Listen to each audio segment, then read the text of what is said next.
नमस्कार। Centre for Sanatan research की ओर से एक बार फिर आप सभी का स्वागत है। कहते हैं स्नेह वर्षा मृदुलता, श्रृंगार की चैतन्यता, आंसुओं की बाढ़ में तप साधना करती ये ममता, इससे आगे भी तेरा हक है, तुझे पाना ही होगा। ये सफलता वो सफलता बस सफलता। तो चलिए आज इसी सफलता की कहानी सुनते हैं, समझते हैं और प्रेरणा भी लेते हैं। तो कहानी वहां से शुरू होती है जब हमने ये तय किया कि अब वक्त आ गया है कि परिवार को संवारने के साथ खुद को भी निखारा जाए, यानी आलंबन से स्वावलंबन की तरफ बढ़ा जाए। ऐसी ही कहानी की एक कड़ी आज हम आपके समक्ष लेकर आए हैं, जिसने भारत की झोली में तमाम राष्ट्रीय और अंतर्राष्ट्रीय मेडल करीब 102 से अधिक डाले हैं और पूरी दुनिया उन्हें एथलीट नीलू मिश्रा के नाम से जानती है। तो देखते हैं कि इनकी कहानी में क्या कुछ रोचक है जो हमारे लिए प्रेरणादायक है। बहुत बहुत स्वागत करते हैं नीलू जी हमारे कार्यक्रम में आपका। नमस्कार। कैसा महसूस हो रहा है सन 2024 में? आज हम वुमेन एम्पावरमेंट की बात और महिला दिवस की बात कर रहे हैं, तो आप जिस मुकाम पर हैं वो मुकाम आपको कितना सुख दे रहा है और कितनी चुनौतियां हैं? बिल्कुल, ये बहुत ही ज़्यादा संतोषजनक मेरी लाइफ स्टोरी रही है। जी। संघर्ष था, लेकिन एक छोटे से डिस्ट्रिक्ट बस्ती जैसे ज़िले से बाहर निकल के और विश्व पदक जीतना मेरे लिए मतलब सपना में मैंने नहीं सोचा था, लेकिन एक जब परिस्थितियाँ लाइफ में बहुत सारी ऐसी आईं जो मैं आगे बताने वाली हूँ, तो उस संघर्ष को देखते हुए जब मैंने अपने देश के लिए इतने सारे मेडल्स जीते और वो भी उत्तर प्रदेश और पूर्वांचल में, जहाँ शादी और बच्चा होने के बाद महिलाओं को सिर्फ पारिवारिक ज़िम्मेदारी या बहुत ज़्यादा होता है, तो उनको नौकरी करने की आज़ादी होती है। अपने शौक पूरा करना, जो कि शादी के पहले है, या अपने उस करियर को कंटिन्यू करना एक महिला के लिए बहुत ही बड़ा चैलेंज है। तो मुझे पूर्ण संतुष्टि मिलती है कि मैंने अपनी फैमिली के साथ, सोसाइटी के साथ, बच्चे की देखभाल के साथ, अपने जो नौकरी का काम देखते हुए मैंने देश के लिए कुछ अच्छा किया, तो बहुत ही अच्छा लगता है। क्या बात है। तो यादों के झरोखों में चलते हैं, देखते हैं कि वहाँ एक छोटी बच्ची के रूप में नीलू मिश्रा ने जब किलकारियां ली अपने घर आंगन में, अपने माता पिता की दुनिया में पहला कदम रखा, तो क्या माहौल रहा होगा उस जमाने में, कैसा था? और मेरी स्टोरी जो मेरी माँ बताती है, मेरी पेरेंट्स की शादी हुई तो गौना नहीं होता था, पहले थोड़ा 3 साल रुकते थे। जी। लेकिन मेरी मम्मी और डैडी एक ही कॉलेज में पढ़ते थे। मेरे फादर को कहीं से हुआ, क्लास में घुस गए, बोले तुम चलो मेरे साथ, और बिना गौनों के साथ में रहने लगे। अच्छा। खैर मेरे मामा लोग से बातचीत हुई, तो रहने लगे, फिर मैं पेट में आ गई। हम्म। तो वही कहते हैं ना, बिना गौने के पेट में आना तो कितना टफ होता है, मतलब एक हाँ मेरी हाँ। लाइफ का हर जगह संघर्ष ही संघर्ष है। हम्म। फिर मम्मी डिलीवरी हुई, बेटी पैदा हुई, तो मेरी दादी थोड़ा-सा उस माइंड की थी कि बेटा होना चाहिए, बिल्कुल। तो उनको बहुत खुशी नहीं हुई हम्म। और बहुत सारी नेगेटिव चीज़ें उन्होंने बोली।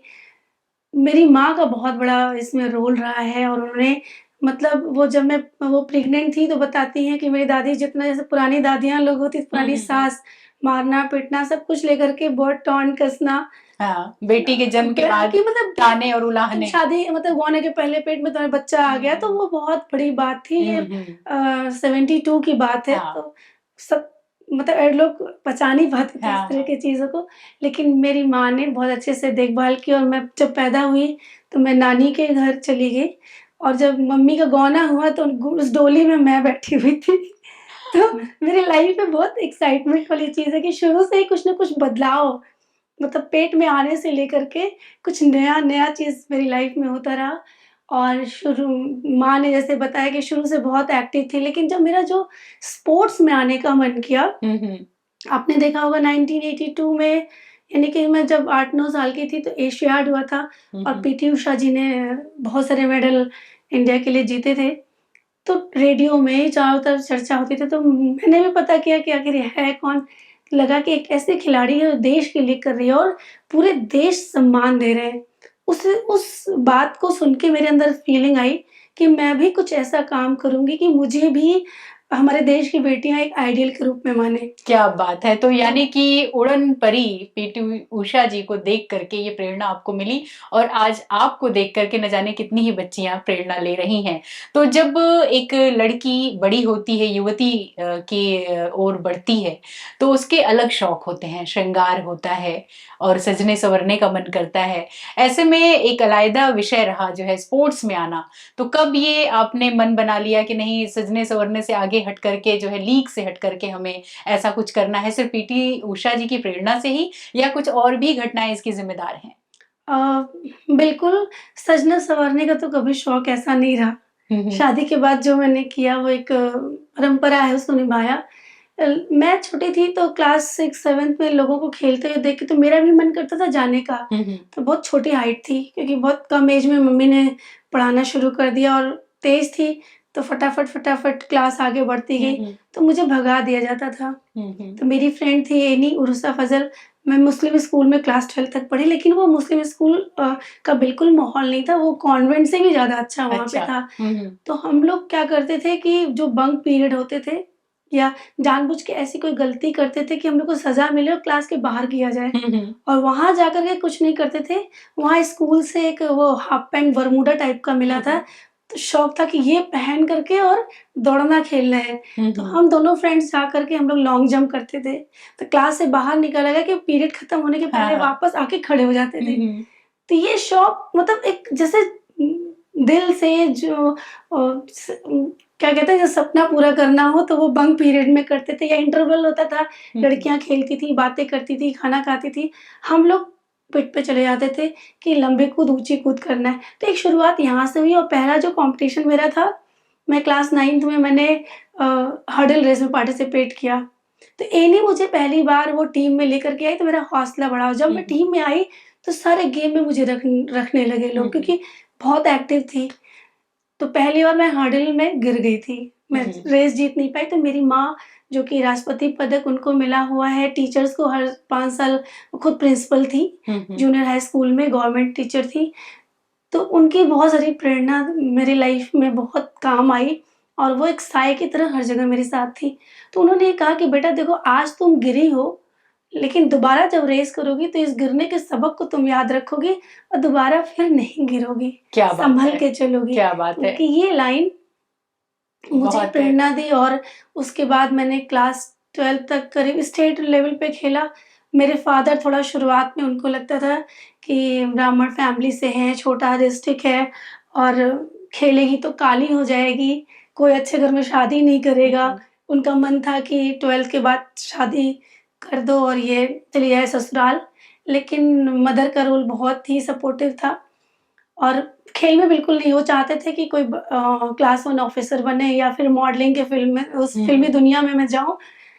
लेकिन जब देखे कि उनका बस अब नहीं चल रहा है, स्टेट लेवल पे मैं लगातार 5 साल चैंपियन थी, मैंने स्टेट रिकॉर्ड भी बनाए और पहले आपको याद होगा कि बचपन में न्यूज़ आती थी 7:20 की प्रादेशिक समाचार। हाँ, हाँ। तो वो उसमें जब आता था नीलू मिश्रा ने इतने मेडल जीते और खेल समाचार में, तो डैडी पूरे स्पीकर ऑन करके पूरे मोहल्ले में सुनाते थे। तो उनका भी फिर इंटरेस्ट आने लगा, उन्होंने बहुत मेरा मतलब मैं दौड़ के आती थी तो मेरी जो सिकाई करना गर्म पानी से, मेरे लिए गाय का दूध दूह के ऐसे हाथ में लेके रखते थे कि मतलब ज़मीन पे नहीं रखने देते थे कि डायरेक्ट पी जाओ, हुँ, हुँ। दलिया बना के रखना। तो एक ब्राह्मण फैमिली से, बस्ती से, छोटे से ज़िले में एक जो माहौल मुझे मिला, शायद लड़कों को भी वो सुविधा किसी फैमिली में नहीं मतलब माता-पिता एकदम उस ज़माने में ये सोचिए 1986-85 की बात है, हुँ, फिर हुँ। मैं 93 तक बस्ती में थी हुँ, और हुँ। जितने भी चैंपियनशिप होते थे, नेशनल मैंने वहाँ से कई खेला। फिर बीपीएड में एडमिशन हुआ, मैं बनारस आ गई और यहाँ से मैंने इंटर यूनिवर्सिटी खेला, महात्मा गांधी काशी विद्यापीठ से और यूपी रिकॉर्ड 12 सेकंड का बनाया, जो भी आज तक है। तो अच्छा। एक मतलब एक तूफ़ान आ गया यूपी में, जितने भी नेशनल होते थे, नीलू मिश्रा, मैं पुरानी कटिंग्स देखती हूँ तो बड़े-बड़े कटिंग्स अभी भी हैं और वो ग्लैमर पेपर वालों को तो ग्लैमर चाहिए, भगवान की दया से थोड़ा ठीक-ठाक दिखते थे, तो बड़ी-बड़ी फ़ोटोज़ निकलती थी, तो वो मुझे बहुत प्रेरणा दी। क्या बात है! तो यानी कि माता-पिता ने भी जब ये गौरव महसूस किया और जब इस गौरव को उन्होंने बाकायदा एन्जॉय भी किया, तो सोच वहां से बदली और जो रूढ़ियां थी, जो बेड़ियां थी, वो जो जंजीरें थी, वो अब टूटनी शुरू हो गई। तो बेटी नीलू मिश्रा जब बहू नीलू मिश्रा बनकर बनारस आई, तो वहां के आगे की जो कहानी थी वो कैसे बढ़ी? बिल्कुल, मैं यहाँ बीपीएड करने आई थी, मेरे फादर इन लॉ यहाँ पे स्पोर्ट्स सेक्रेटरी थे। तो जब मैंने रिकॉर्ड बनाया तो नेशनल जाने की बात हुई, तो वो बोले कि कोई फीमेल टीचर लेकर के आओ तो मैं तुमको जाने दूँगा। पता किया कोई टीचर ले जाने को तैयार नहीं थी, तो मैं सीधे उनके घर में घुस गई और वैसे मैंने कहा चुटकी बजा के आप मेरी ज़िंदगी खराब कैसे कर सकते हैं? आप फीमेल टीचर नहीं आप दीजिए, बीएचयू के बच्चे जा रहे हैं मैं उनके साथ खेलने जाऊँगी। तो घर पे आके मेरी मदर इन लॉ को बोले कि एक लड़की मैंने देखा है बड़ी तेज़ तर्रार है, वो ब्राह्मण फैमिली से है, मैं टीम लेके जाता हूँ। और वापस वो टीम लेकर के आए, तो बाद में पता चला कि वो 15 दिन मुझे ऑब्ज़र्व कर रहे थे लड़की कैसी है। फिर उन्होंने बोला अपने पेरेंट्स को भेजो। पेरेंट्स बाई चांस यहाँ हॉस्टल में हड़ताल हो गई थी, तो मुझे लेने आए थे। और एक बात और बताना चाहूँगी, जितने भी मेरे कैंप लगते थे, कहीं खेलने जाना होता था, मेरी माँ उस समय छोड़ के आती थी और हम लोग 6 भाई-बहन थे, सब छोटे-छोटे, छोटे-छोटे। तो सोचिए एक माँ कितना और कोई कितनी साधन नहीं थी, तपस्या। ट्रेन नहीं थी, इतनी बस नहीं थी, रोड इतनी खराब और कैसे-कैसे वो लेके जाती थी, वो आज मैं याद करती हूँ शायद कि मैं अगर मेरी बच्ची होती तो शायद मैं इतना नहीं कर पाती। बिल्कुल, बिल्कुल। तो वो लोग लेने मुझे आए थे, मैंने फादर से मिलवाया, फादर इन लॉ से, तो वहीं पे 10 मिनट में कुंडली मिल गई और एंगेजमेंट हुआ। उस समय तो बोला गया कि ठीक है तुम शादी के बाद खेलना, लेकिन जब शादी हो गई तो फादर इन लॉ एकदम चेंज। उन्होंने बोला बेटा देखो तुम बहू हो, हाफ पैंट पहन के दौड़ोगी तो कैसा लगेगा, लोग क्या बोलेंगे। और मदर इन लॉ थोड़ी तबीयत नहीं ठीक रहती थी, दोनों लोग बीमार ही रहते थे, तो उनकी देखभाल कौन करेगा। तो मेरी लाइफ में वो बहुत यानी मतलब कि एक जो आपके लड़की लाइफ में भी एक गेम हो गया उस समय। गेम में गेम हो गया एग्जैक्टली। और वो मैं उस समय मेरा इंडिया टीम में सिलेक्शन हो गया था कैंप के लिए, वेस्टर्न रेलवे ने अडॉप्ट कर लिया था जॉब के साथ कि आगे का करियर वो देखेगा। तो इतना एकदम बना बनाया करियर अचानक से मेरे सामने चॉइस ऐसी आ गई। फिर मुझे थोड़ा-सा एक कहते हैं ना ब्राह्मण फैमिली में कि मेरे पीछे 2 बहनें थी, 3 भाई, तो थोड़ा दिमाग में आया कि कहीं ऐसा ना हो शादी टूट जाएगी, क्योंकि खिलाड़ियों के लिए लोगों को उस ज़माने में ये होता था कि कभी खिलाड़ी का फैमिली लाइफ बहुत सक्सेसफुल नहीं होता है। कुछ ना कुछ गड़बड़ होता है, तो मुझे वो भी साबित करना था कि नहीं, मैं सब कुछ अच्छा कर सकती हूँ। फिर मेरी जॉब लग गई गवर्नमेंट जॉब बाल विकास विभाग उत्तर प्रदेश में। तो एक वो सहारा बना मुझे, क्योंकि अगर मैं जॉब नहीं करती तो शायद एक एथलीट के लिए, एक खिलाड़ी के लिए बहुत ही डिप्रेसिव लाइफ थी। हस्बैंड मर्चेंट नेवी में थे, वो 6 महीने बाहर, 2-3 महीने के लिए यहाँ आते थे। तो थोड़ा-सा लगा कि चलो शायद ठीक है लाइफ यही चाहती, लेकिन जब मैंने स्पोर्ट्स करियर वहीं बंद किया, जॉब तो कंटिन्यू किया लेकिन बीच में 1 साल का थोड़ा गैप हुआ, कुछ प्रॉब्लम थी, तो मुझे छुट्टी लेनी पड़ी। मुझे रोज़ सुबह एक ऐसा सपना आता था कि मैं ट्रैक पे दौड़ रही हूँ और मेडल जीत रही हूँ और जब मैं उठती थी तो पूरा पसीना-पसीना। क्या बात है! मतलब कहते हैं ना एक ख्वाब दिमाग में था कि मैं इंडिया की स्टार बनूँ। मेरी 12 रेड की टाइमिंग 100 मीटर में, उस समय 12-1 पे एक कॉम्पिटिशन हुआ था श्रीलंका पे, सैफ गेम्स, उसमें रचिता पांडा का गोल्ड मेडल था। तो बहुत लोगों को उम्मीद थी कि ये आने वाले समय की बहुत अच्छी एथलीट बनने वाली है।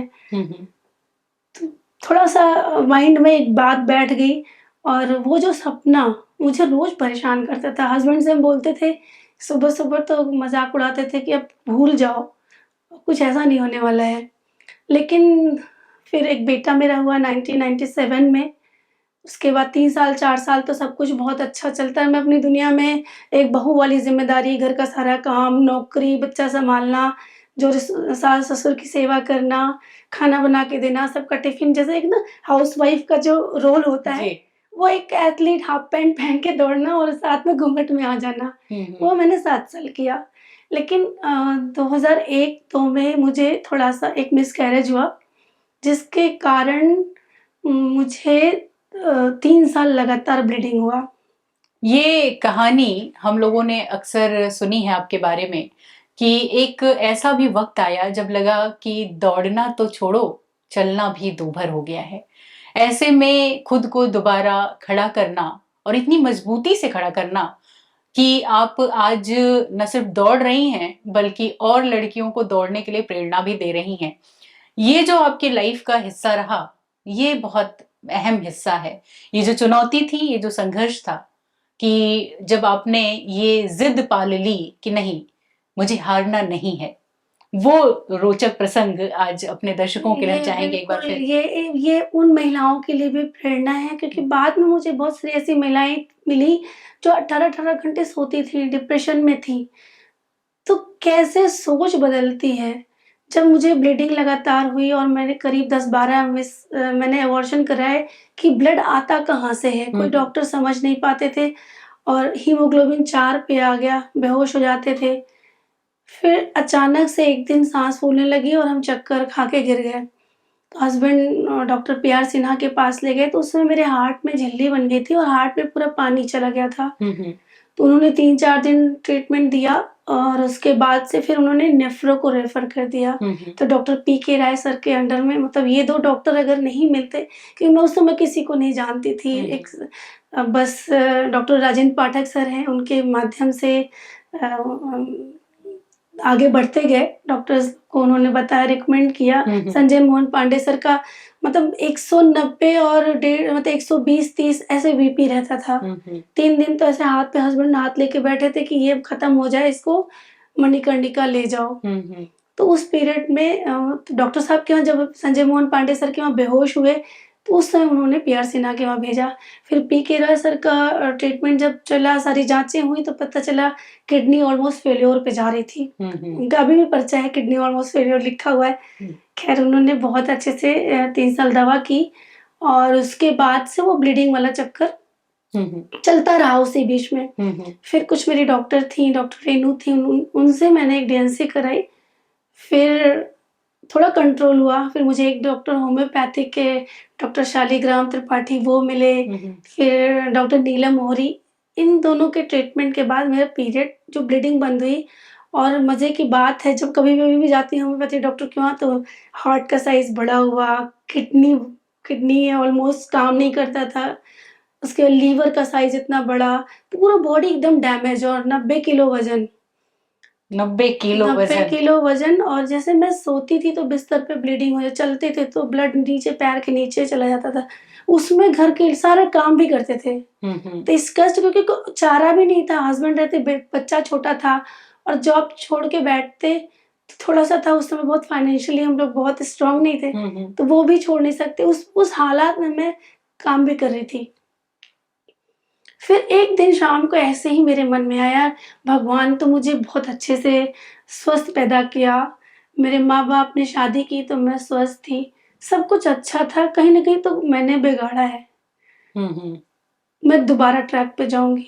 और सबसे और मज़ेदार बात ये है कि डॉक्टर्स जब ट्रीटमेंट करते थक गए, तो सबने बोला कि थोड़ा इनको टहलाइए। तो वो टहलाना मैंने हस्बैंड से बोला, तो बोले नहीं तुम जाओ, थोड़ा ठीक हो। तो उनका ये कहना, मुझे तो लगा पंख मिल गए कि मुझे स्टेडियम जाने को मिलेगा। इसके पहले मैंने कोशिश की थी, स्टेडियम में जाते थे स्विमिंग करने, तो मेरी मदर इन लॉ को थोड़ा पसंद नहीं आता था, तो मेरे मायके में फ़ोन लगा के बोल देती थी कि इसका मन बढ़ गया, ऐसे करे, जबकि पूरा घर का काम करके जाते थे। तो एक था माहौल इस तरह का कि वो हर बहू के साथ, मैं स्पेशल नहीं हूँ, उस थोड़ा-सा होता था कि आप कितना भी काम करो और अपने लिए जब जीना चाहो तो लोगों को पसंद नहीं आता। और मेरा बेटा, जब मैंने दोबारा डिसाइड किया कि नहीं, जिस दिन बोला मैंने कि मैं दौड़ूँगी, बेटे ने बोला, अभी वो 27 साल का, कि मम्मी तुम अपनी लाइफ अभी तक दूसरे के लिए जियो, तुमने अपने लिए क्या किया? खुद को फिट करो। तो ये चीज़ मुझे बहुत इंस्पायर की, क्योंकि वो साथ में रहता था, देखता था। और मैं पहली बार जब दुकान पे पहुँची, तो मैंने बोला मुझे ट्रैक सूट चाहिए, रनिंग स्पाइक चाहिए, बैग चाहिए। तो अब शॉप का नाम नहीं लूँगी, हँसने लगे, किसके लिए? मैंने बोला मेरे लिए। अरे मैडम छोड़िए, जाने दीजिए, ये सब क्या करेंगी? कुछ नहीं किए, सामान लिए, पेमेंट करके, और अगले दिन जब ट्रैक पे पहुँचे, तो मेरे पुराने फ्रेंड और हम लोग गुलजारा सर जो ओलंपियन थे उनके स्टूडेंट थे, तो रामोद भैया मिले। हम उनसे बोले भैया मुझे वापस ट्रेनिंग करना है। तो 100 मीटर भी मैं नहीं चल सकती थी। 100 मीटर के बाद जाके बैठ जाते थे, साँस फूलता था, इतना बॉडी में इतना पानी भरा हुआ था, एडिमा ऐसे इतना-इतना गड्ढा हो जाता था पैर में। तो ऐसा 3-4 दिन 10 दिन चला, फिर एक ही शब्द निकला कि भैया कभी हम दौड़ पाएँगे? तो उन्होंने एक लाइन बोली जो आज भी मुझे बहुत इंस्पायर करती है कि लक्ष्य न ओझल होने पाए, कदम मिलाकर चल, सफलता तेरे कदम चूमेगी, आज नहीं तो कल। क्या बात तो है। ये लाइन मुझे लगा सच में, आज नहीं तो कल तो होगा। और मैंने 6-6 घंटे 7-7 घंटे ट्रैक पे टाइम दिया। इवन ऑफिस से आते थे, घर का काम करते थे, प्रैक्टिस के लिए 11-11 बजे रात तक मैंने ट्रेनिंग की है। क्या बात हस्बैंड बाद में बताया कि मैं छुप के जाके देखता था तुम कर क्या रही हो? लेकिन हस्बैंड का सपोर्ट बहुत था, मतलब वो उनको शुरू में तो नहीं लगा, लेकिन जब देखे ये पागलपन वाला काम कर रही है, बहुत ही उन्होंने सपोर्ट किया। क्योंकि आजकल के समय में अगर परिवार साथ है तभी आप कुछ कर समाज सकते में हैं। खुल के काम कर सकते हो, क्योंकि कोई भी लेडी जब आगे आती है तो सबसे बड़ी परेशानी होती है जो सोसाइटी की बातें हैं।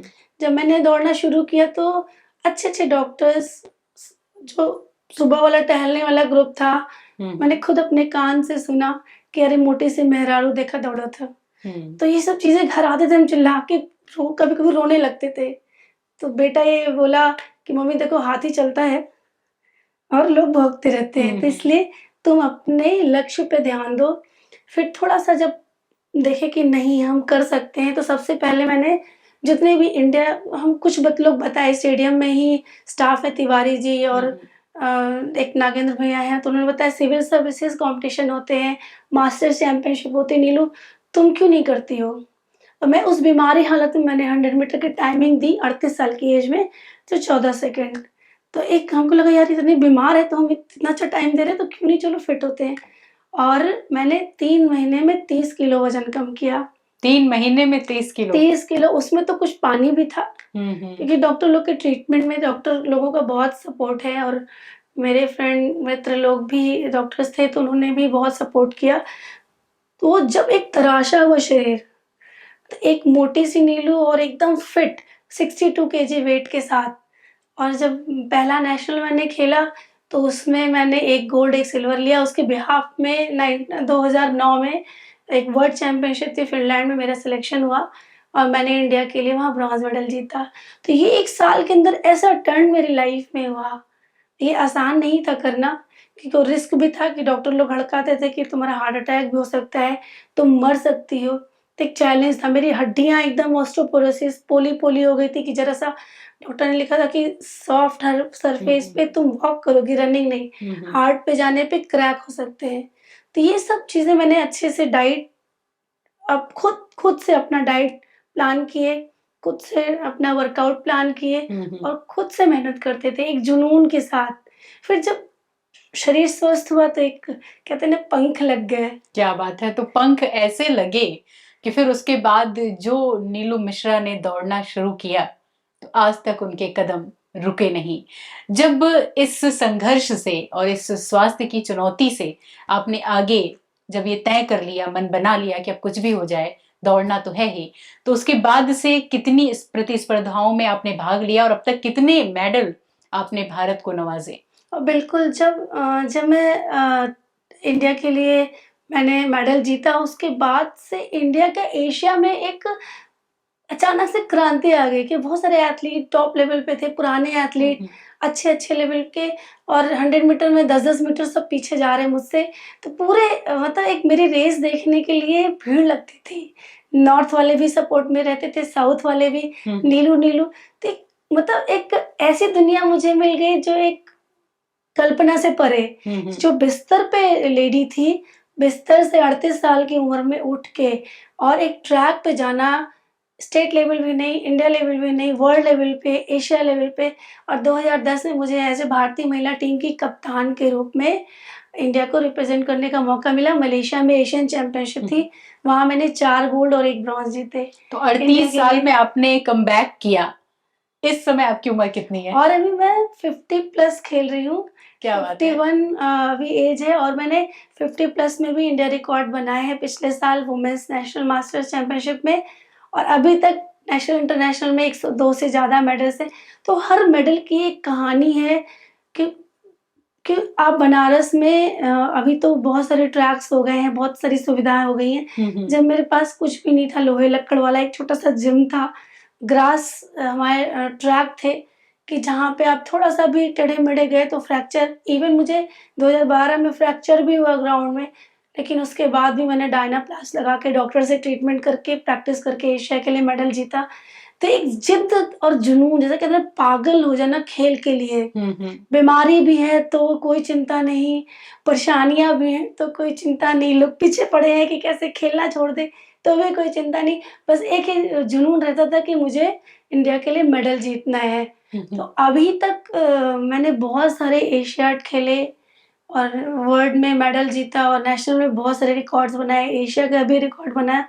तो एक सपना था, मैंने जब शुरुआत किया था तो मैंने सोचा था कि शायद मैं ऐसे ही पार्टिसिपेट करने जाऊँगी, लेकिन मेहनत के बदौलत आज भी मैं मेडल जीत रही हूँ। क्या बात है। तो इस उम्र में भी अपने को फिट एंड फाइन रखना और लगातार प्रतिस्पर्धाओं में प्रतिभाग करते रहना, ये तो आपके स्वावलंबन की कहानी है। लेकिन इसके आगे क्या? अपने जैसी और कितनी नीलू मिश्रा आप तैयार कर रही हैं? बिल्कुल, जब 2009 में मुझे मेडल मिला, तब थोड़ा-सा एक ख़्याल आया कि ना चलो कुछ ऐसा करते हैं कि और एथलीट्स को भी आगे लाते हैं। तो मैंने एक अपना एक क्लब बनाया ट्रस्ट के उसमें, वाराणसी एथलेटिक क्लब, और मैं हर साल अपना पॉकेट मनी, मतलब मैं पहले कई साल तक पिक्चर हॉल में जाना छोड़ दिया, रेस्टोरेंट में खाना छोड़ दिया कि वो जो पैसा मिलेगा उन बच्चों को मैं हेल्प करूँगी।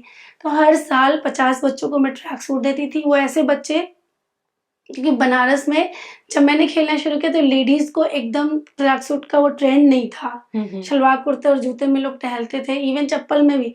तो एक क्रांति मैंने लाई, और ट्रैक सूट जब मैंने देना शुरू किया, स्टेडियम में 7 या 8 लड़कियाँ थीं, दूर-दराज से भी, इवन नक्सली इलाके चाहे सोनभद्र से या अपने नौगढ़ से, ऐसे पेरेंट्स अपने बच्चों को लेके आने लगे। तो अपने वाराणसी एथलेटिक क्लब के थ्रू उन बच्चों को मैं फ्री में ट्रेनिंग देती थी, जो ज़रूरतमंद बच्चे थे, उनको स्कॉलरशिप भी दिया, जूता भी दिया, खेलने जाने के लिए वो टिकट करा देते थे। तो इससे बच्चे जुड़ने लगे, अदर डिस्ट्रिक्ट से भी आने लगे। स्पेशली उस समय लड़कियाँ सुरक्षित नहीं थीं। आज के समय में लड़कियाँ बहुत कॉन्फिडेंट हैं। सरकार ऐसी योजनाएँ भी चला रही है कि लड़कियाँ निडर होकर रहती हैं।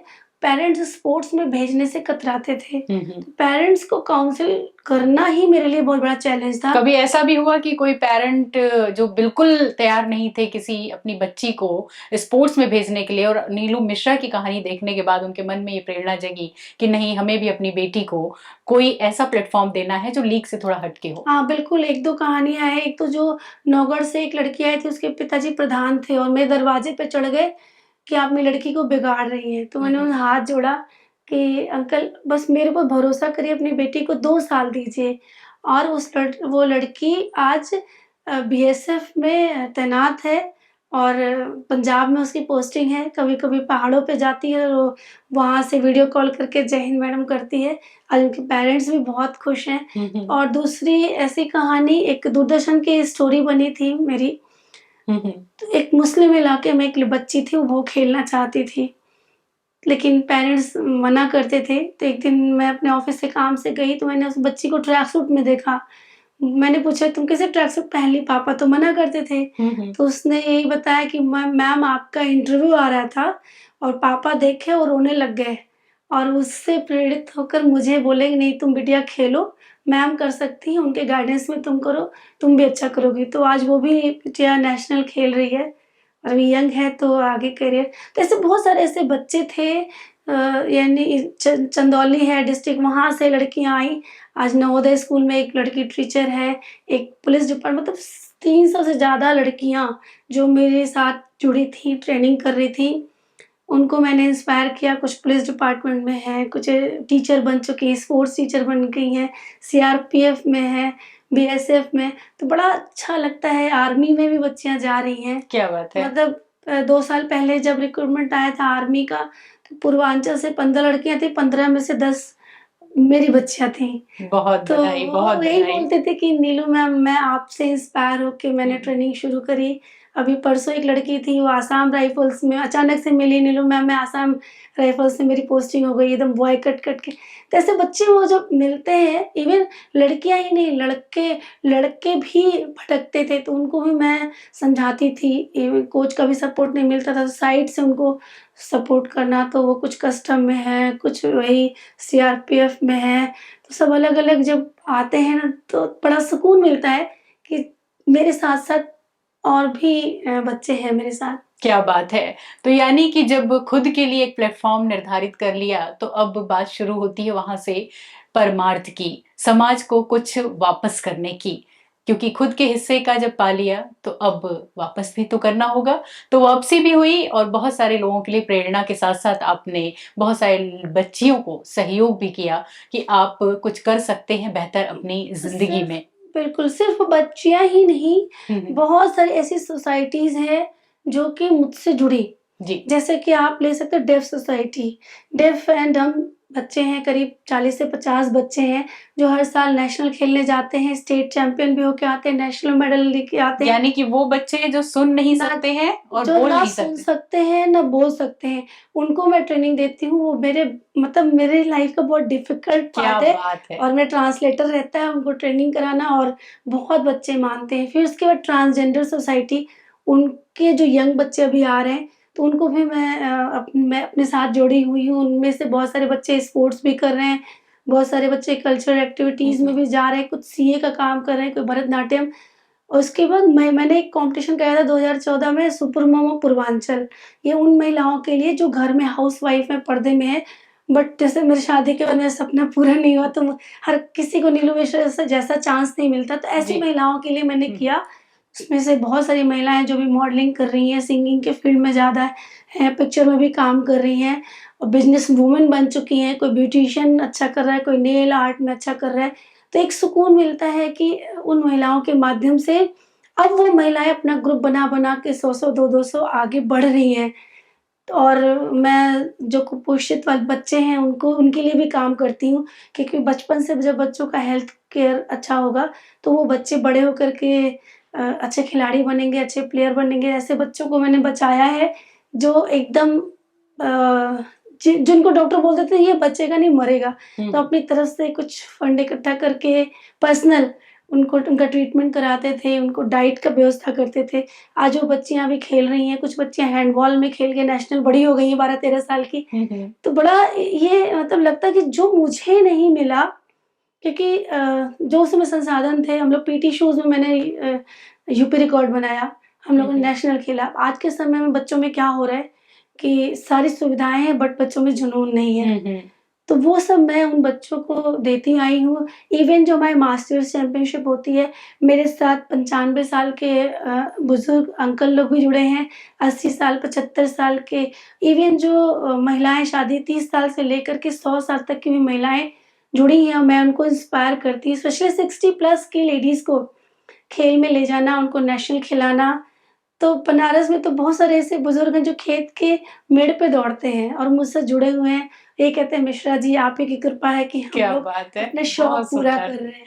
क्या बात है, यानी तो लगभग समाज का हर तबका और उम्र का हर वर्ग आपसे जुड़ा हुआ है, किसी न किसी माध्यम से आपसे वो प्रेरणा ले रहा है, और जिंदगी में कुछ बेहतर, चाहे वो अपने स्वास्थ्य को ही बेहतर करना क्यों न हो, चाहे जीने की आशा ही क्यों न हो, या कुछ कर गुजरने की जुनून की ही बात क्यों न हो, ये सब कुछ अगर कहीं किसी स्रोत से मिल रहा है तो नीलू मिश्रा जी के स्रोत से मिल रहा है, और ये बनारस का सौभाग्य है, और पूर्वांचल का इवन सौभाग्य है। ये तो मेरा पर्सनल इफ़र्ट था, लेकिन इसके साथ-साथ गवर्नमेंट की जो योजनाएँ हैं, जैसे आप लोग से जुड़े हुए हैं, तो इलेक्शन कमीशन ऑफ इंडिया की तरफ से एज़ ए ब्रांड एम्बेसडर मतदाता जागरूकता के लिए वाराणसी जनपद में मैं हूँ, जो कि 2012 से मैं काम कर रही हूँ, और आज की डेट में करीब 20% वोटिंग परसेंटेज बढ़ा है।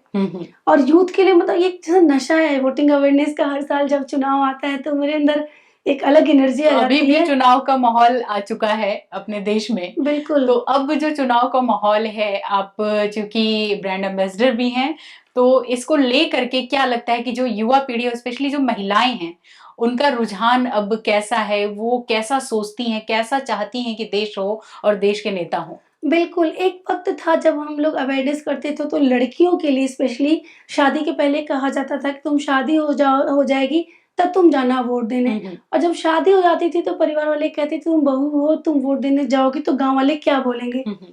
लेकिन अब ये बदलाव आ गया है कि बच्चे 18 साल के हो रहे हैं, ऑनलाइन ऐप आ गया है, खुद रजिस्ट्रेशन कर ले रहे हैं, खुद अपना लोकेशन देख रहे हैं, वोटिंग वाले दिन जा रहे हैं और महिलाएँ भी बहुत जागरूक हुई हैं। हुँ, हुँ। अगर हम वोटिंग परसेंटेज देखेंगे तो पुरुष से ज़्यादा महिलाएँ वोट कर रही हैं हुँ, हुँ। और चाहे वो पर्दा नशीन हो, चाहे हमारे ग्रामीण क्षेत्र की महिलाएँ हों, चाहे पढ़े-लिखे समाज।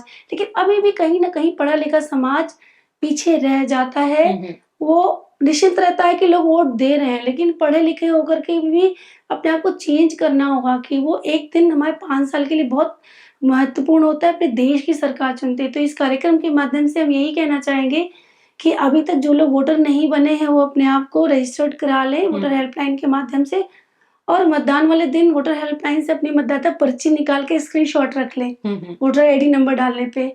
तो ये तो हमारा वोटिंग का है और एक मेरे बहुत गवर्नमेंट ऑफ इंडिया की तरफ से महिला कल्याण डिपार्टमेंट में एज़ ए बेटी बचाओ के भी ब्रांड एम्बेसडर हैं। तो हम लोग किशोरी लड़कियों पे भी काम करते हैं। हुँ, हुँ। किशोरी बच्चियों को उनको एनीमिया से लेके हेल्थ हाइजीन की बात करना और उनको स्पोर्ट्स में एनकरेज करना। हुँ, हुँ। तो ये बहुत बहुत ही डाइवर्सिटी वाला काम मेरा मतलब क्योंकि मैं मौत से 3 बार निकल के आ चुकी हूँ, तो हुँ, हुँ। मुझे ये लगता है कि मैंने तो जो अपनी लाइफ़ जी थी, जो मुझे ईश्वर ने दिया था, एक नॉर्मल तरीके से जी थी, लेकिन अब ये बोनस मिला है। तो अपनी फैमिली का काम करते हुए, अपनी फैमिली का केयर करते-करते, हम समाज को जितना भी मेरे पास है, मैं दे सकूँ, ये मेरा प्रायोरिटी रहता है। और इसे ही देवत्व कहते हैं कि जब ऐसी भावना मन में आने लगे कि अब हम समाज के लिए क्या कर सकते हैं, मनुष्य मात्र के लिए क्या कर सकते हैं, मानवता के लिए क्या कर सकते हैं, तो यही सबसे बड़ा संस्कार है सनातन का। और सनातन की बात करते हैं जब हम, भारतीय संस्कृति की बात जब करते हैं, तो महिलाओं की जो स्थिति है वो बहुत मजबूत मानी जाती थी आर्यावर्त के समय में। बाद में कुछ चैलेंजेस आए और फिर आज हम एक बार उत्थान की बात कर रहे हैं। और महिला दिवस के अवसर पे क्या आपका दृष्टिकोण है कि किचन से लेकर के मैदान तक, कलम से लेकर कढ़ाई तक, ये दोनों जो ज़िम्मेदारियाँ हमें मिली हुई हैं और दोनों को हम किस रूप में निभा पा रहे हैं और कैसा होना चाहिए हमारा भविष्य? बिल्कुल, जहाँ तक मैं महिलाओं की बात को समझती हूँ, तो हर महिला में कोई न कोई टैलेंट होता है हुँ, हुँ। और कभी-कभी क्या होता है कि हम ऐसी परिस्थिति में फँस जाते हैं कि हम अपनी चीज़ों को एक साइड में कर देते हैं और हम दूसरे की विचार, दूसरे की सोच के साथ अपनी लाइफ़ को जीने लगते हैं। हुँ, हुँ। वर्तमान परिस्थिति में गवर्नमेंट ने इतनी सारी योजनाएँ चला दी हैं, इतनी सारी सुविधाएँ दे दी हैं कि आप घर बैठ के भी उसकी जानकारी ले सकते हैं। हुँ, हुँ। जो आज महिलाओं के साथ शोषण हो रहा है, उस पे मैं ये कहना चाहूँगी कि आप अपने अधिकार को जानें। हुँ, हुँ। मैं ये नहीं कह रही हूँ कि अधिकार को जानने के बाद उसके यूज़ को मिसयूज़ हुँ, करें, हुँ। लेकिन आप अपने राइट्स को जानें, गवर्नमेंट की जितनी योजनाएँ हैं, उसको कैसे आप अपनी फैमिली को लाभ दिला सकते हैं, उसको जानें, तो निश्चित ही जो बेरोज़गारी जैसी चीज़ें हैं, वो आपकी लाइफ़ से दूर हो जाएँगी। बट उसको प्रॉपर वे में जानना ज़रूरी है क्योंकि अब मोबाइल हम सबको ही लेके चलते हैं, लेकिन मोबाइल में हम रील्स देखते हैं या बाकी चीज़ें ज़्यादा देखते हैं। अगर आपको रोज़गार चाहिए तो उससे भी रिलेटेड वहाँ पे सुविधा है और जो संस्कृति की बात करें, तो संस्कृति या महिलाओं की स्थिति बात करें, तो ये आपने ये सही कहा कि एक ज़माना था झाँसी की रानी और अहिल्याबाई ऐसे ऐसे बहुत सारी पर्सनैलिटीज़ हैं हमारे देश में, जिनको देख कर के हम प्रेरणा आज भी लेते हैं। कुछ बीच में समय आया जहाँ पे महिलाओं को थोड़ा-सा दबाया गया, लेकिन वर्तमान समय में भारत सरकार ने बेटी बचाओ, बेटी पढ़ाओ और मैं तो कहती हूँ बेटी खिलाओ। हुँ, हुँ। ये एक ऐसा कॉन्सेप्ट आया है कि आज स्पोर्ट्स जैसी चीज़ जिसको कहते थे कि पढ़ोगे, लिखोगे, होगे खराब, अब हो गया हुँ, है हुँ। बनोगे लाजवाब। हुँ, हुँ। तो बेटियों को भी पेरेंट्स चाहते हैं कुछ ऐसा करना, लेकिन एक सबसे बड़ा कॉकस जो है युवाओं के साथ सोशल मीडिया, हुँ, हुँ। उसमें फँस के बच्चे कहीं न कहीं गलत रास्ते पे जा रहे हुँ, हैं। हुँ। लड़कियों का शोषण हो रहा है, उनको कहीं न कहीं बहुत ज़्यादा महत्वाकांक्षी बनने के चक्कर में बिल्कुल। उनके साथ गलत भी हो जा रहा है। हम्म। तो उन बच्चों से हम यही कहना चाहेंगे कि आप बहुत स्ट्रांग हो, आपके अंदर कहते हैं ना, महिलाएँ देवी का रूप होते हैं और देवी के हर रूप में चाहे शक्ति हो, चाहे बुद्धि हो, सारी चीज़ें आपके पास हैं। बस थोड़ा-सा इस्तेमाल करने की ज़रूरत है और उनको मौका मिलने की ज़रूरत है।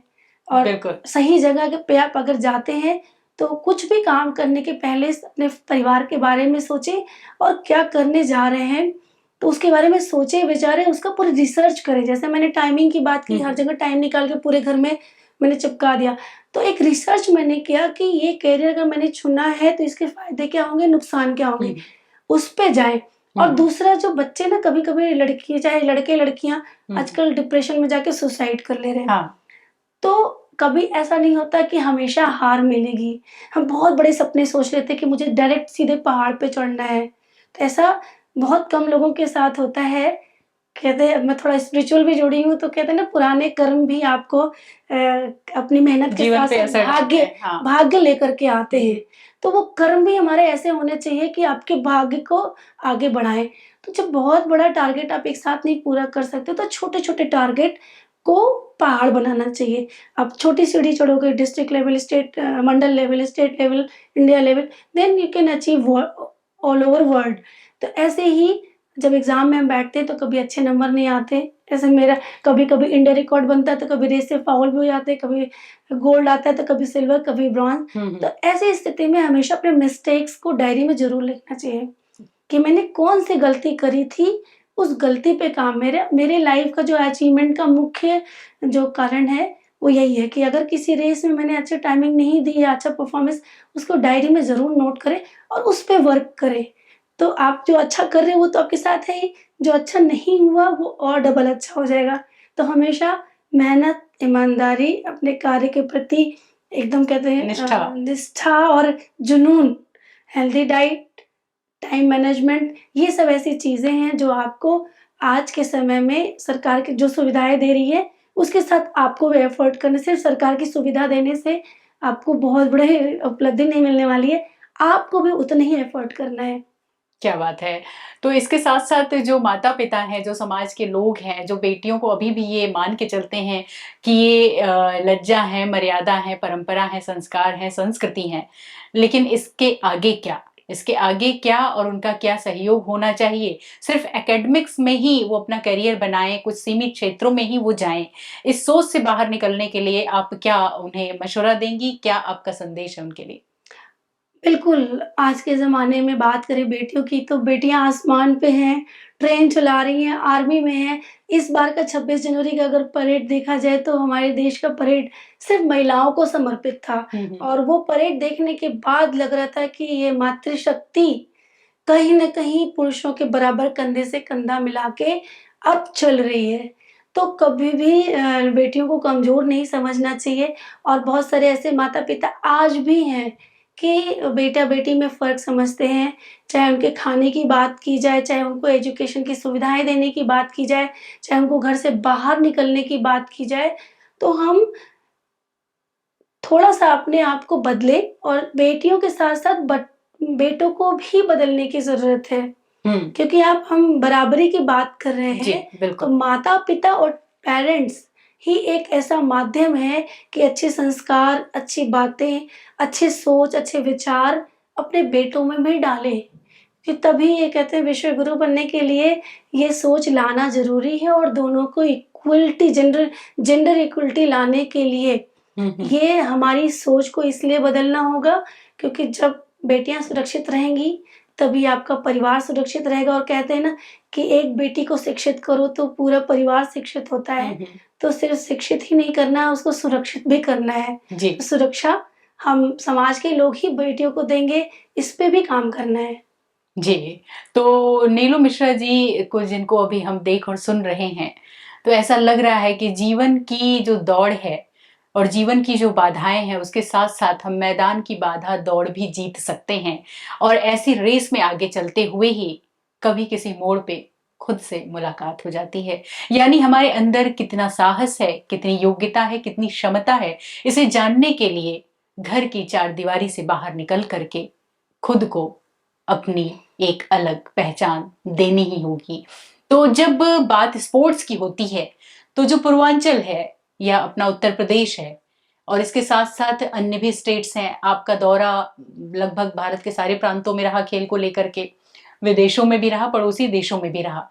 क्या अंतर महसूस आपने किया? कहाँ की बेटियां ज्यादा स्पोर्ट्स में रुचि लेती हैं और कहाँ थोड़ा अभी ज्यादा प्रयास की जरूरत है? और बिल्कुल जब मैं बाहर जाती थी तो मुझे हम्म लगता था कि हर स्कूल में एक ग्राउंड है। हम्म हर हर हर जितने भी मैदान दिखते थे, तो वहाँ पे सब जगह स्पोर्ट्स ग्राउंड है। इस इवन यूरोप में जब मैं गई थी, तो पेरेंट्स शाम को अपने बच्चों को लेकर के खेल मैदान में जाते थे। तो मुझे लगता था यार इंडिया में तो लेडीज़ किटी के लिए जाती शाम को। हम्म ऑफ़िस से आने के बाद या अपना काम करने के बाद डेली शाम को उनका मतलब पूरे 25-30 दिन उनका किटी का इवेंट होता है। तो ये थोड़ी-सी सोच बदलने की ज़रूरत है। और गवर्नमेंट अभी पूर्वांचल की बात करें तो एक ज़माना था गिने-चुने 2-4 स्टेडियम थे। हम्म। अभी तो बहुत सारे स्टेडियम बन गए हैं, बहुत जी। सारी सुविधाएँ हो गई हैं। बड़े लेवल पे हमारे हॉस्टल हम लोग डिमांड करते थे कि बच्चों को हॉस्टल चाहिए, तो वो सब भी संख्या बढ़ने लगी है और खिलाड़ियों की भी संख्या बढ़ने लगी है। अब तो अभी थोड़ा-सा बेसिक लेवल पे। और ये जो मैंने बताया कि हर स्कूल को खेल मैदान बना देना चाहिए, हम्म क्योंकि हर बच्चा एक कोने से, जैसे यहाँ बनारस में शिवपुर में स्टेडियम है, लालपुर में है, हम्म गवर्नमेंट का है, तो इतनी दूर से छोटे-छोटे बच्चे 8 साल 10 साल के नहीं जा सकते। हम्म। तो अगल-बगल के जितने भी पार्क में तो अभी खेल रहे हैं बच्चे, स्कूलों को भी कंपल्सरी खेल मैदान बना देना चाहिए। ये डेवलप करने की अभी ज़रूरत है। बिल्कुल सही बात है। और इसीलिए हमारे एक महान दार्शनिकविद, शिक्षाविद ने ये भी कहा था कि गृहे गृहे व्यायामशाला और ग्रामे ग्रामे पाठशाला। शायद इसीलिए कि सेहत की, स्वास्थ्य की हमें कहीं ज़्यादा आवश्यकता है जीवन के किसी भी, अगर हम कंपैरेटिवली बात करें तो किसी भी मेडल से, किसी भी प्राइज से ज़्यादा ज़रूरी है कि हम अपने आप को कितना चुस्त दुरुस्त रखते हैं। तो बहुत बहुत धन्यवाद आपको देना चाहेंगे कि आप हमारे कार्यक्रम में शामिल हुए और सेंटर फॉर सनातन रिसर्च के दर्शकों को आज एक बार फिर आपने प्रेरित किया अपनी कहानी से। और इस कहानी से हमें लगता है कि जो हमारे दर्शक हैं वो तो प्रेरित हो ही रहे हैं, लेकिन ये कहानी अपने तक मत रखिएगा, औरों को भी सुनाइएगा, क्योंकि औरों को भी तो बहुत कुछ करना है भी जिंदगी में आगे। और अब चलते चलते सेंटर फॉर सनातन रिसर्च के दर्शकों के लिए नीलू मिश्रा का क्या संदेश है? बिल्कुल, मेरा सेंटर फॉर सनातन रिसर्च को सबसे पहले बहुत सारी शुभकामनाएँ कि आपके माध्यम से हमारे देश की संस्कृति, सनातन धर्म के बारे में, हमारे जो संस्कार हैं, हमारे जो मूल, हमारा भारत जो मूल रूप में है, उसके बारे में लोगों को पता चल रहा है। मैं युवाओं से यही कहना चाहूँगी कि अपने मूल को कभी मत भूलें, क्योंकि हमारी संस्कृति, हमारी भाषा, हमारे जो संस्कार हैं, वही हमारी पहचान है। और जब हम देश दुनिया में जाते हैं तो इंडिया को इसी नाम से जाना जाता है कि आप भारतीय हो, तो भारतीय परंपरा, भारतीय विचार के साथ आपको एक्सेप्ट करते हैं। हम दूसरे को देख कर के अपने को ना बदलें, हम अपनी पहचान दूसरे को बताएँ। बहुत इवन सुंदर। दूसरे की पर्सनैलिटी को अपने अंदर अडॉप्ट ना करें। आप जो स्वयं में है, वो आप लोगों को दिखना चाहिए, क्योंकि हम दूसरे को देख के बदलने के चक्कर में खुद को भूल जाते हैं। तो खुद की पहचान होनी चाहिए। और स्पेशली जो महिलाएँ, हमारे पेरेंट्स हैं, उनसे मेरा है कि आप जब बच्चों को सपोर्ट करेंगे, आप बच्चों के साथ खेल मैदान में जाएँगे, आप बच्चों के साथ उनके जो जो भी करियर है, वहाँ पे जाके उनके साथ पार्टिसिपेट करेंगे, तो कहीं न कहीं बच्चा आपको आइडियल मानते हुए, अपने पेरेंट्स को आइडियल मानते हुए, अपनी पर्सनैलिटी को और अच्छा करेगा। तो ये चीज़ें हमारे समाज से खत्म हो रही हैं, हम बच्चों से दूर होते जा रहे हैं अपने करियर के चक्कर में। ऐसा ना हो कि करियर बनाने के चक्कर में हम बच्चों को खो दें और एक वक़्त ऐसा आता है बच्चे डिप्रेशन जैसे, आज बच्चों को काउंसलिंग लेने की ज़रूरत पड़ रही है, डॉक्टर्स के पास जा रहे हैं, तो ऐसा बिल्कुल ना होने दें। माता-पिता से अच्छा काउंसलर कोई नहीं हो सकता। बच्चे सुसाइड कर ले रहे हैं छोटी-छोटी बात पे, तो बच्चों के दोस्त बनें, बच्चों की बात को सुनें। बच्चों की बात आजकल पेरेंट्स नहीं सुनते हैं। आप बच्चों की बात सुनेंगे तो उनको लगेगा कि आपसे अच्छा कोई दोस्त नहीं है। और हेल्दी डाइट का कॉन्सेप्ट भी फैमिली में होना चाहिए। मेरा जो विचार है कि 7 दिन में 6 दिन हेल्दी डाइट हो, 1 दिन बच्चों को आज़ाद छोड़ दो, तो बच्चे बोर भी नहीं होते हैं। और टाइम मैनेजमेंट हम्म मोस्ट इम्पोर्टेंट। अगर आपने सोशल मीडिया के लिए 1 घंटा रखा है तो दैट इज़ इनफ। उससे ज़्यादा चीटिंग, कहते हैं ना खुद के साथ चीटिंग करना, वो बिल्कुल ना करें। और एक लाइन मैं कहना चाहूँगी, चाहे महिलाएँ हों या बच्चे, कि हेल्थ के लिए 30 मिनट, चाहे घर में ज़ुम्बा करो, एरोबिक्स करो, वॉक करो, कुछ भी करो। कहते हैं ना, ब्लड सर्कुलेशन बढ़ाना ज़रूरी है। आजकल आप देख रहे होंगे कैंसर जैसी बीमारी छोटे-छोटे बच्चों को हो जा रही है। बहुत सारी ऐसी बीमारियाँ हो रही हैं जो कि खानदान में किसी को नहीं थी, शुगर, बीपी। तो ये सब चीज़ों से बचना है तो अपने आप को वर्कआउट करना है। हम लोग मैं रिसर्च पढ़ती हूँ तो उसमें लिखा है कि अगर 3 किलोमीटर की रनिंग महिलाएँ करें तो ब्रेस्ट कैंसर से बच सकती हैं। तो ये लाइफ़स्टाइल, हेल्दी लाइफ़स्टाइल अपनाना होगा। अदरवाइज़ फिर तो आप कीड़े-मकोड़ों की तरह ज़िंदगी जिए, ये आपके ऊपर डिपेंड करता है।